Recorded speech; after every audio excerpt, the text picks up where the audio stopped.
ভাল শিশু এটা আশা কৰোঁ তেতিয়াহ'লে আমি তোমালোকে শিশু অৱস্থাৰ পৰাই ছোৱালীবিলাকে গাৰ্ল চাইল্ড প্ৰটেকশ্যনটো আমাৰ বহুত দৰকাৰী তোমালোকক আমি প্ৰটেকশ্যন দিব লাগিব আমাক প্ৰটেকশ্যন দিব লাগিব এগৰাকী আমি ভাল ছোৱালী পাব লাগিব সুস্থ বেমাৰ নোহোৱা আৰু সেই বেমাৰ নোহোৱা ছোৱালীজনীয়ে সুস্থ মাতৃ হ'ব পাৰিব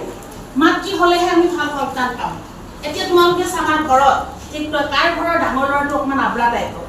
হয়নে বহুতে এই মানে বুধু টাইপৰ তেনেকুৱা টাইপ থাকে নাই এই বুধুটো কিয় হ'ল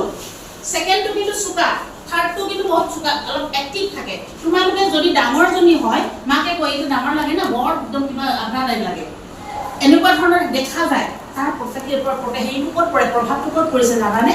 মাকগৰাকীয়ে মেচিয়ৰ নোহোৱাকৈ মাতৃ হ'ল সেইকাৰণে প্ৰথম সন্তানটোৱে পাব লগা জ্ঞানখিনি গৰ্ভত পাই নাহিলে সন্তান জন্ম হ'বলৈ হ'লে সন্তান এটা গৰ্ভত 9 মাহ থাকে বস্তুটো যেতিয়া বনে